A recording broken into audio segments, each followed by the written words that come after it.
শিল্পী ৰমেন বৰুৱাক লৈ এবাৰ মুখ্যমন্ত্ৰীৰ প্ৰতিক্ৰিয়া। এবাৰ মুখ্যমন্ত্ৰীয়ে সংবাদ মেলত প্ৰসংগক্ৰমে ৰমেন বৰুৱাৰ বিষয়টো আনি কয় যে এগৰাকী ব্যক্তি যদি নদীলৈ গৈছে আৰু নদীৰ পৰা যদি উভতি অহা নাই তেন্তে সেয়া নিয়তিৰ শেষ পৰীক্ষা বুলি আমি ভাবি ল'ব লাগিব বুলি এবাৰ মুখ্যমন্ত্ৰীৰ প্ৰতিক্ৰিয়া আহিছে। আৰু এই মুহূৰ্তত জনাব বিচাৰিছে বিশেষ খবৰটো। এবাৰ শিল্পী নিৰুদ্দেশ হোৱা ৰমেন বৰুৱাক লৈ মুখ্যমন্ত্ৰীৰ প্ৰতিক্ৰিয়া। ৰমেন বৰুৱাৰ নিৰ্দেশক লৈ মুখ্যমন্ত্ৰী হিমন্ত বিশ্ব শৰ্মাই ইতিমধ্যে প্ৰতিক্ৰিয়া প্ৰকাশ কৰিছে আৰু প্ৰতিক্ৰিয়াত তেওঁ কৈছে বিষয়টোক নিয়তিৰ পৰীক্ষা বুলি মানি ল'বলৈ আহ্বান মুখ্যমন্ত্ৰীৰ। মুখ্যমন্ত্ৰীয়ে নিয়তিৰ পৰীক্ষা বুলি মানি লোৱাৰ কথা উল্লেখ কৰিছে। বহু কথা ক'বৰ বাবে অসুবিধা। তেওঁ প্ৰচণ্ড মানসিক আঘাত পাই আঁতৰি গৈছিল। তেওঁ ব্ৰহ্মপুত্ৰৰ ফালে যোৱাৰ বহু প্ৰমাণ আছে, কিন্তু উভতি অহাৰ কোনো প্ৰমাণ নাই। কোনোবা যদি নদীৰ কাষলৈ যায় উভতি অহাৰ প্ৰমাণ নাথাকে, কোনোবাই যদি নদীৰ কাষলৈ গৈ উভতি অহাৰ প্ৰমাণ নাথাকে তেন্তে সেয়া নিয়তিৰ পৰীক্ষা বুলি মানি ল'ব লাগে। আৰু এই মন্তব্য কৰিছে ৰাজ্যৰ মুখ্যমন্ত্ৰী ডক্টৰ হিমন্ত বিশ্ব শৰ্মাই। আমাৰ স্নেফাৰ ডগু নদীৰ একেবাৰে পাৰত গৈ ৰৈ গৈছে। য'ত ৰৈছে সেই স্থান আৰু নদী একেলগে লাগি আছে। আৰু য'ত স্নেফাৰ ডগ ৰৈ গৈছিল তাতে নদী আৰু পাৰ একেলগে লাগি আছে। হাইকোৰ্টৰ কেইবাজনো উকিলৰ সৈতে মই কথা পাতিছোঁ। নদীৰ পানী উফন্দি আছে, নদীলৈকে গৈ উভতি নহাটো ডেট ইজ দ্য ডেষ্টিনি বুলি এবাৰ মুখ্যমন্ত্ৰীয়ে প্ৰতিক্ৰিয়া আগবঢ়াইছে।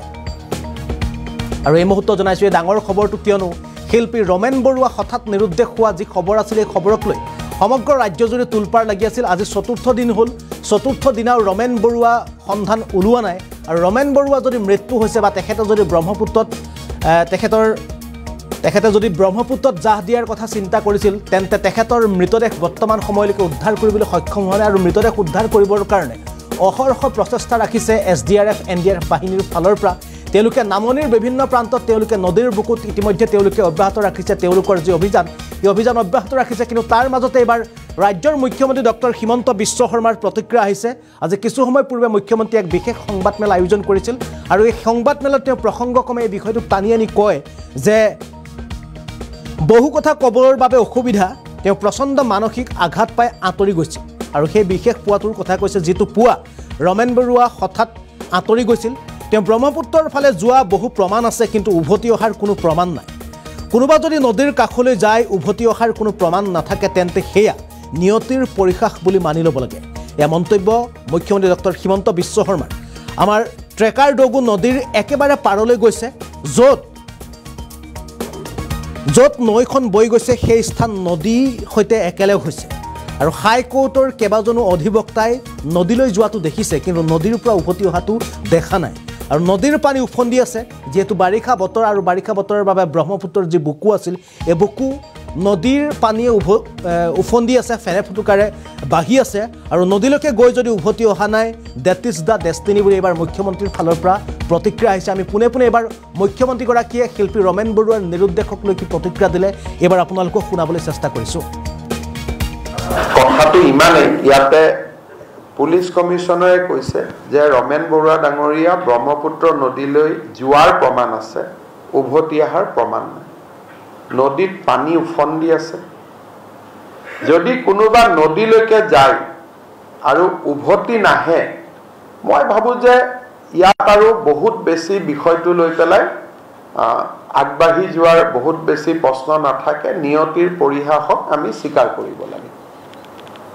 ডেট ইজ দ্য ডেষ্টিনি এইটো লৈ পেলাই বহুত বেছি, কাৰণ দুই এজন হাইকোৰ্টৰ এডভোকেটকো মই কথা পাতিছিলোঁ যোনে তেখেতক যোৱাটো দেখিছিলে।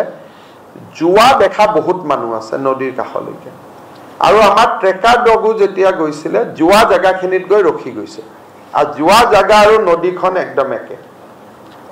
আৰু সেই নদীৰ পৰা মানুহ উভতি অহা প্ৰমাণ যদি নাথাকে তেতিয়াহ'লে নিয়তিৰ পৰিহাসক আমি স্বীকাৰ কৰা উচিত। আৰু যিটো ঘটনা বা যিখিনি পুলিচে গম পাইছে, বহুতখিনি কথা ক'বৰ কাৰণে অসুবিধা, কিন্তু পুলিচে যিখিনি কথা পাইছে, ৰাতিপুৱা তেওঁ প্ৰচণ্ড মানসিক আঘাত এটা পাইছিল।